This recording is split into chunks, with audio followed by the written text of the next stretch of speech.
पाहताय JB TV news. बातमीत सत्यता हीच आमची ओळख।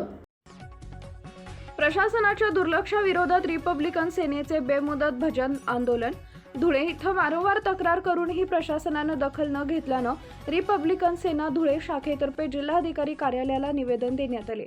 विविध विभागीय अधिकारी व परिवहन महामंडळातील गैरव्यवहाराबाबत दिनांक 19/10/2025 पासून अनेक तक्रारी करण्यात आल्या होत्या, मात्र त्यावर कोणतीही कारवाई न झाल्यानं दिनांक 7 मे 2026 पासून धुळे येथील क्युमाइन क्लब जेल रोड येथून बेमुदत भजन धरणे आंदोलन सुरू करण्यात आले।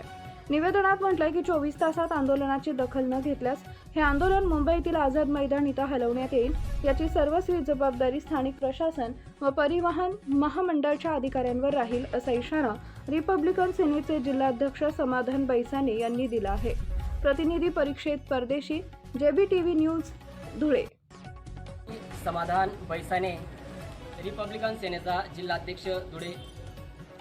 गेल्या बऱ्याच महिन्यापासून मी MSRTC धुळे यांच्या विरुद्ध 7 मे 2026 पासून बेमुदत भजने धरणे आंदोलन चालू केलेलं आहे आणि आज 8 दिवस झाले, परंतु आज एकही शासकीय अधिकारी कर्मचारी किंवा MSRTCचा म्हणा किंवा कलेक्टर म्हणा, कुठलाही शासकीय अधिकारी कर्मचारी आमच्यापर्यंत दखल घेण्यासाठी आलेला नाहीये।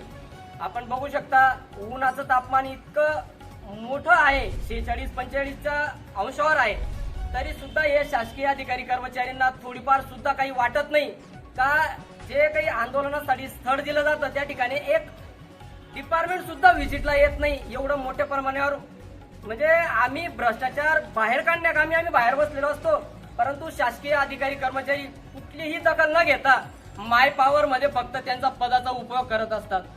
माझं या शासनाला फक्त एवढंच सांगणं आहे की जो कोणी न्याय मागण्यासाठी बसलेला आहे तर त्याची एक निदान 24 तासात 2-4 दिवसात त्याची दखल घेण्यासाठी जायला पाहिजे, यायला पाहिजे, ही माझी अशी विनंती आहे। मी MSRTCच्या विरुद्ध जवळपास 7 महिन्यापासून हे गोष्टी करीत आहे, परंतु मला कुठल्याही पद्धतीचा न्याय भेटलेला नाही।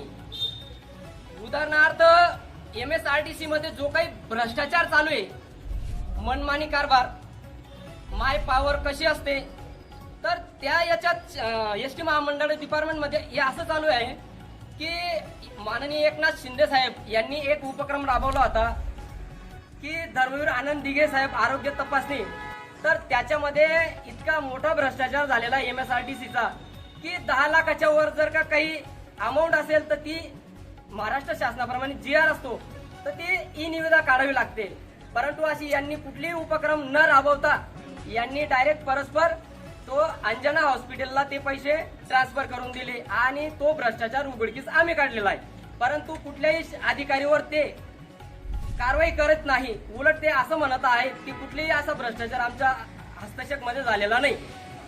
दुसरी गोष्ट, महानगरपालिकेची सार्वत्रिक जी निवडणूक चालू होती त्या निवडणूक मध्ये आचारसंहितेचा भंग केला, आचारसंहितेअंतर्गत बदली केली, ते ऑर्डर आणि कार्यमुक्ती आदेश आम्ही दिला, तरी सुद्धा ते म्हणतात की यांनी अशी कुठलीही पद्धतीची बदली झालेली नाहीये।